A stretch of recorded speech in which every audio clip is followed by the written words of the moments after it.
অপনা, আমি তোমাকে আমার মনের সব কথাই বলে দেব, আর দেরি করাবো না। হ্যাঁ বন্ধুরা, এমনটাই বলছে আর্য।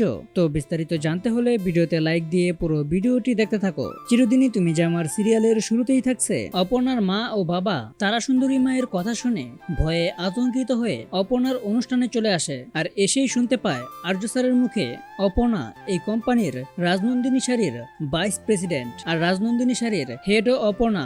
এই কথা শুনে তার মা বাবা অনেক খুশি হয়ে যায়। তারপর স্টেজ থেকে নামার সময় অপনা বলে, তোমরা আমাকে না বলেই এখানে চলে এলে। তখন অপনার মা বলতে থাকে, কি করব, তারা সুন্দরী মায়ের কথা শুনে ভয়ে আতঙ্কিত হয়ে তোর এখানে চলে এসেছি। আর এই কথা সাথে সাথেই আর্যর মা শুনতে পায়, আর শুনেই বলতে থাকে, তারা সুন্দরী মাকে আপনারাও চিনেন? তখন অপনার মা বলতে থাকে, হ্যাঁ, সে যা বলে তাই ফলে যায় অনেক সময়, ভালো বললে ভালোটাও ফলে, মন্দ বললে মন্দটাও ফলে। তখন অপনার মা বলতে থাকে, সে বলেছে অপু আমাদের ছেড়ে চলে যাবে, তার নাকি ডাক এসেছে। তখন আর্যর মা এই কথা শুনে অনেকটা অবাক হয়ে যায় এবং বলতে থাকে, তাহলে এটাই হয়তো বা ভবিতব্য, প্রত্যেকটা মেয়েকেই তো যেতে হয় স্বামীর ঘরে, এমনটাই বলল আর্যর মা। তখন অপনার মা এই কথাগুলো শুনে মনে অনেকটা স্বস্তি ফিল করে। তখন বলতে থাকে, এভাবে তো আমরা কখনো ভেবে দেখি নাই। অপরদিকে দেখা যায় আর্য অপনাকে একটা জায়গায় দাঁড়িয়ে বলতে থাকে, তোমাকে আর অপেক্ষা করতে হবে না। অপনা তখন আর্যকে প্রশ্ন করে, কি কি অপেক্ষা করতে হবে না? আর্য তখন অপনার প্রশ্নের উত্তরে বলে, আমার যত মনের কথা আছে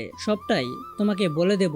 অপনা তখন আর্যর দিকে তাকিয়ে বলতে থাকে, আপনি আমাকে আপনার সব মনের কথা বলবেন, কিন্তু সেটা কবে বলবেন স্যার? আর্য তখন অপনাকে বলে, আগামীকালই আমি তোমাকে আমার মনের সব কথা খুলে বলে দেব।